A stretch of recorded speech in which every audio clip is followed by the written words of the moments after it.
வாழிய செந்தமிழ், வாழ்க நற்றமிழர், வாழிய பாரத மணித்திருநாடு. பாரத மணித்திருநாடு நேயர்கள் அனைவருக்கும் வணக்கம். நாம் காஞ்சிமா முனிவரின் கனிமொழிகளை பார்த்து கொண்டிருக்கிறோம். அந்த வரிசையிலே இன்று 24வது பகுதியாக மோட்சத்துக்கு வழிகாட்டி என்ற தலைப்பிலே காஞ்சிமா முனிவர் அருளியுள்ள கனிமொழிகளை பார்ப்போம். அப்பர் பெருமானின் மாசில் வீணையும் என்ற தேவார பதிகத்தை எடுத்துக்கொண்டு இவ்வுலக இன்பங்களை தருகின்ற சில விஷயங்கள், சில பொருட்கள், சில வஸ்துக்கள் மறுமை இன்பத்திற்கும் இறைவனை அடைவதற்கும் மோட்சத்திற்கு வழிகாட்டியாகவும் அமைகிறது என்பதை, டூயின் உண்ணாக அவை செயல்படுகின்றன என்பதை அவருக்கே உரிய பாணியில் அவரது வார்த்தைகளில் சொல்கிறார் காஞ்சிமா முனிவர். அவருடைய வார்த்தைகளிலேயே அதை பார்ப்போம். லோகத்தில் மனசுக்கு ரொம்பவும் ஆனந்தமாகவும் சாந்தமாகவும் இருக்கப்பட்ட பல விஷயங்களுக்கு அப்பர் சுவாமிகள் ஒரு லிஸ்ட் கொடுக்கிறார். இந்திரியங்களுக்கு அகப்படுகிற சுகங்கள் போல இருந்தாலும் நிரந்தரமான தெய்வீகமான ஆனந்தத்தை தருகிற வஸ்துக்களை சொல்கிறார்.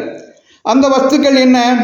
முதலில் துளி கூட தோஷமே இல்லாத வீணாகானம், அப்புறம் பூர்ண சந்திரனின் பால் போன்ற நிலா, தென்றல் காற்று, வசந்த காலத்தின் மலர்ச்சி, வண்டுகள் ரீங்காரம் செய்து கொண்டிருக்கிற தாமரை தடாகம். அந்த தேவார பாடலை அப்படியே பார்ப்போம். மாசில் வீணையும் மாலை மதியமும் வீசு தென்றலும் வீங்கில வேணிலும் மூசு வண்டரை பொய்கையும் போன்றதே ஈசன் எந்தை இணையடி நீழலே. இந்திரியங்களால் பெறுகிற இன்பங்களை ஈஸ்வர சரணார இந்த இன்பத்திற்கு உபமானமாக அடுக்கும்போது மாசில் வீணை என்று சங்கீதத்திற்கே முதலிடம் தருகிறார்.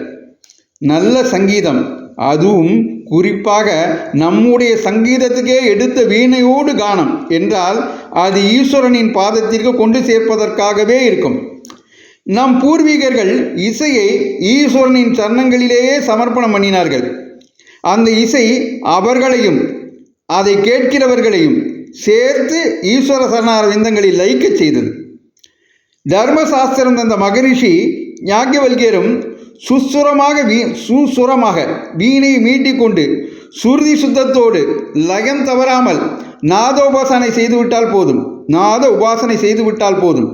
தியானம் வேண்டாம், யோகம் வேண்டாம், தபஸ் வேண்டாம், பூஜை வேண்டாம், கஷ்டமான சாதனைகளே வேண்டாம், இதுவே மோட்சத்திற்கு வழிகாட்டிவிடும் என்கிறார் என்று தமது கனிமொழிகளை முடிக்கிறார்.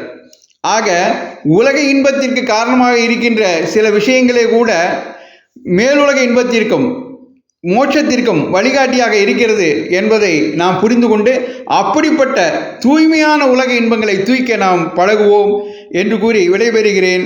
நன்றி, வணக்கம், ஜெய் ஹிந்த்.